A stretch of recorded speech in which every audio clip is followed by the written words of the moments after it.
Every day is a training session. Whether you're aware of it or not, your brain and body are being shaped, not by dramatic, once-in-a-lifetime events, but by what you consistently do. If you want change, if you want clarity, if you want control, then forget about bursts of inspiration. Start focusing on what you're reinforcing daily.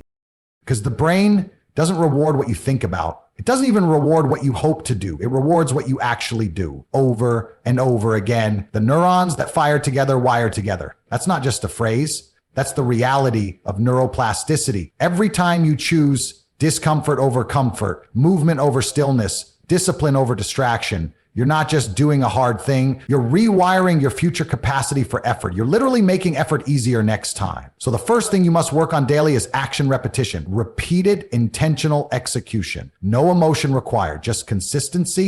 Second, remember this, your body tells the truth even when your mind lies. You can convince yourself that you're fine, that you're productive, that you're motivated, but your sleep, your posture, your breathing patterns, they'll reveal the real story. So take time every day to scan your body. Where are you holding tension? How's your energy? Are you moving? Are you breathing correctly? If the body feels off, everything feels off. Daily movement, even simple mobility or breath work, isn't about exercise. It's about re-regulating the system that regulates everything. The third focus is your environment. Most people don't realize how much their space is shaping them. Your phone placement, the lighting in your room, the temperature, the presence or absence of distractions. These things either make effort easier or harder. Your environment is either forcing you to think clearly or draining your cognition through friction. The most powerful people in the world are not the most motivated. They're the most strategically surrounded. Build an environment that makes the hard thing automatic. Now, let's talk about your focus. Every time you direct your attention, you are strengthening a neural pathway. Every single time. That means distraction is not harmless. It's training your brain to be worse at attention. Every day, you must engage in at least one focused block of time, without phones, without multitasking, without noise, just you and the task. This is how you enhance your brain's ability to think deeply, solve problems, and resist the pull of mediocrity. Your focus is shaping your brain structure, literally. And finally, understand that discipline is not a personality trait. It's not genetic. It's not something you either have or don't. It's a system. It's a biological process. Willpower is chemical. Focus is chemical. Drive is chemical, which means you can train it. Every single day, the first decision you make sets the tone for everything else. Start with one act of discipline early in your day. Even if it's as small as making your bed, hydrating with purpose, or stepping outside for light. That one decision tells your system, today we are in control. The truth is, you don't rise to your goals, you fall to your systems. What you work on daily becomes your baseline. So if you want to transform your mind, your body, and your life, stop obsessing over the big outcome and start becoming a master of the daily input.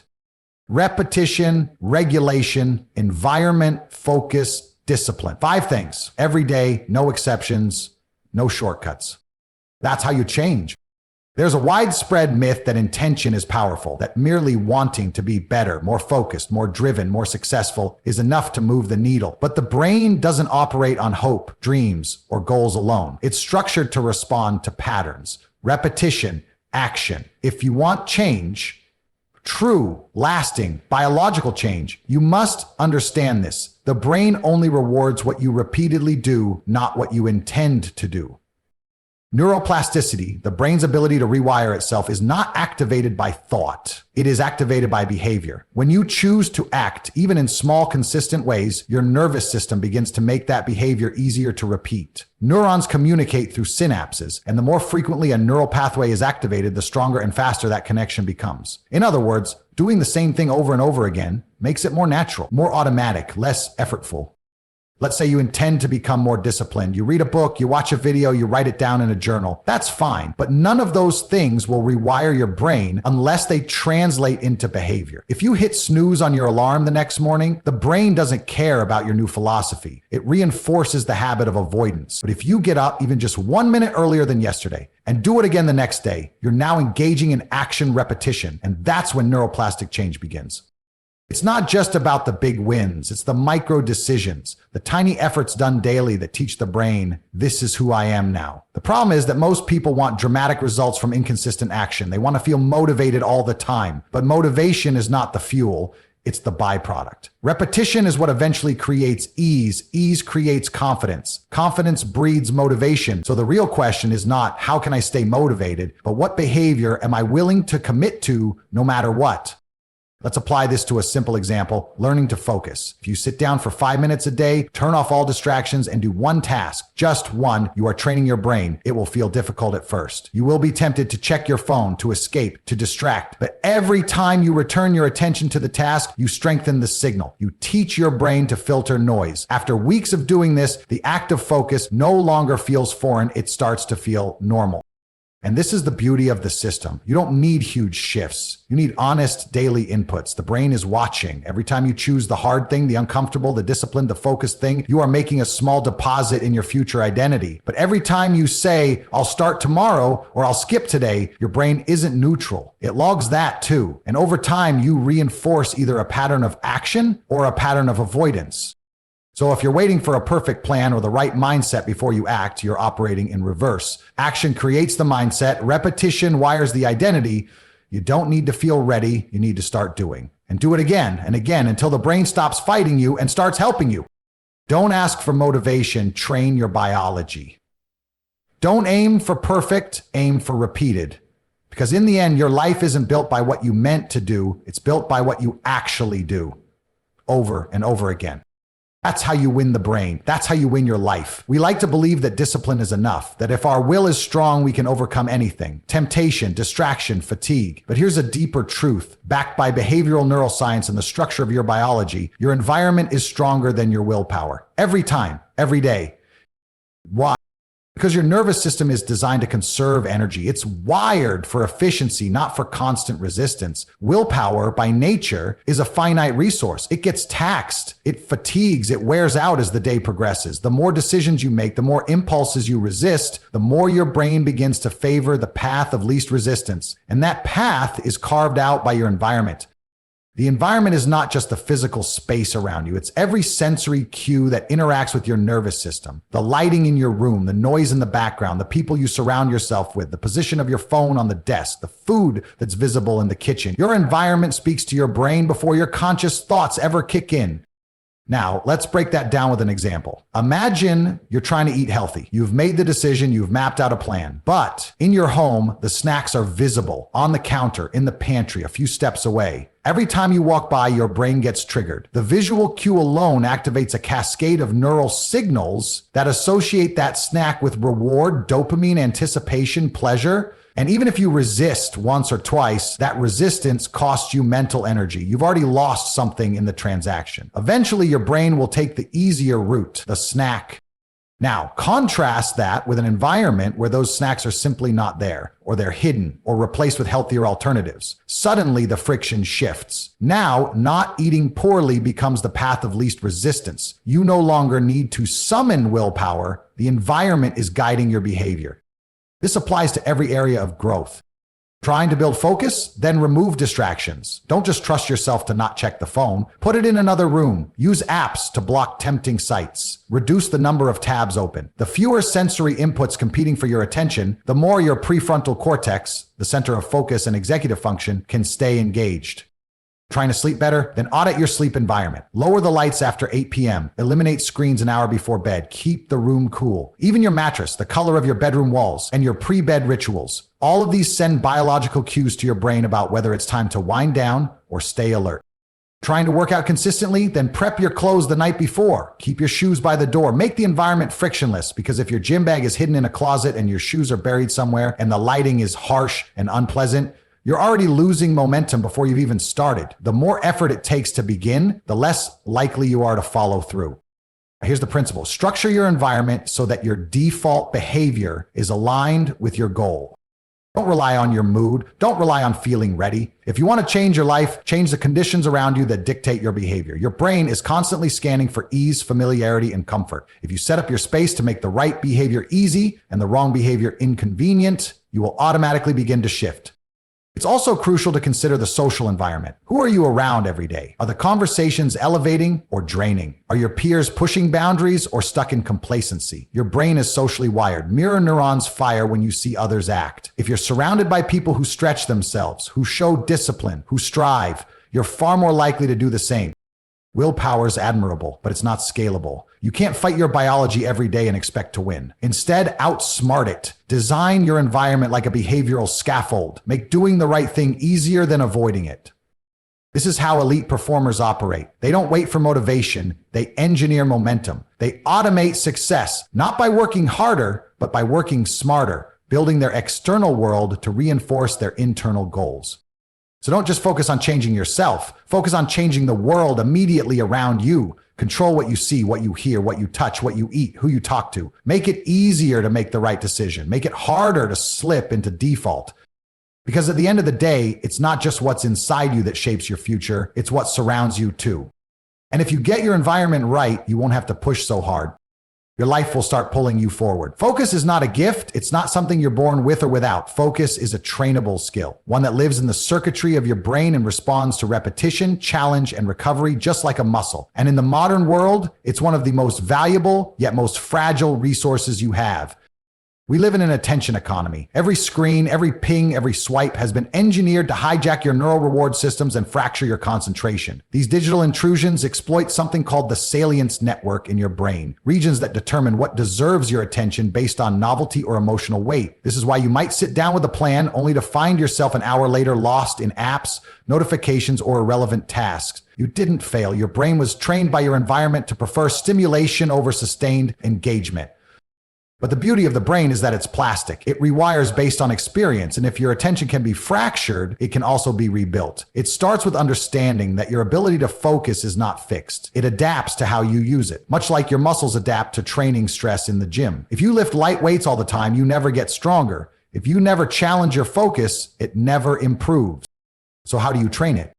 You start with time, not a marathon, but short, deliberate sprints. Sit with a single task for 10 focused minutes. No switching, no background noise, no checking your phone even once. You'll feel the urge to drift. That's normal. That's the equivalent of your mental muscles shaking under the strain. When the urge comes, you redirect gently, over and over. Each time you do this, you're strengthening the anterior cingulate cortex and the dorsolateral prefrontal cortex, key areas involved in sustained attention and executive control. This isn't just abstract brain talk. Real physical changes occur. Neural pathways that support focus become more efficient. Myelin, the insulation around nerve fibers, increases with repetition, allowing your brain signals to move faster and with greater precision. The longer you engage in this kind of focus training, the more your brain adapts to it, just like a muscle that gets denser, stronger, and more capable.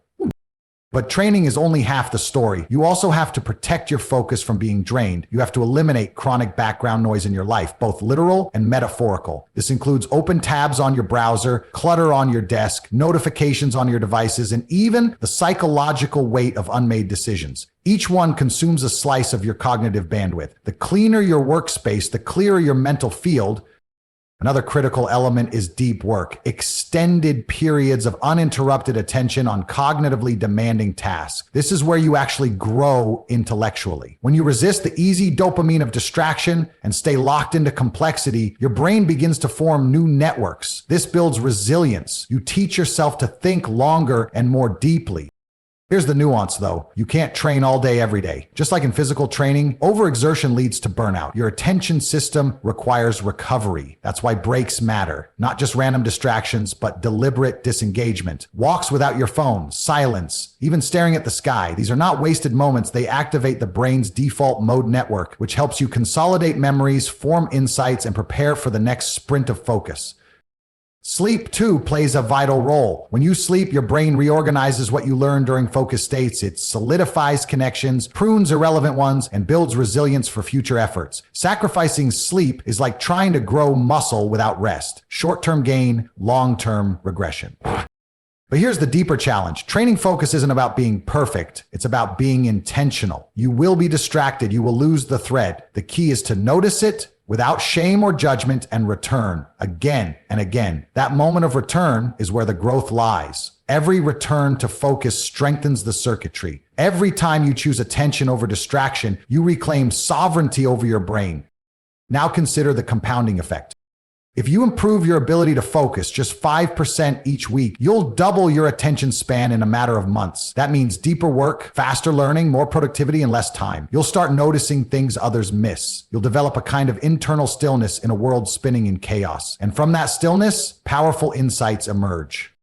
There's another benefit. Emotional regulation. When your focus improves, your ability to detach from impulse improves with it. You create space between stimulus and response. You don't lash out. You observe, you choose. That's not just attention, that's freedom.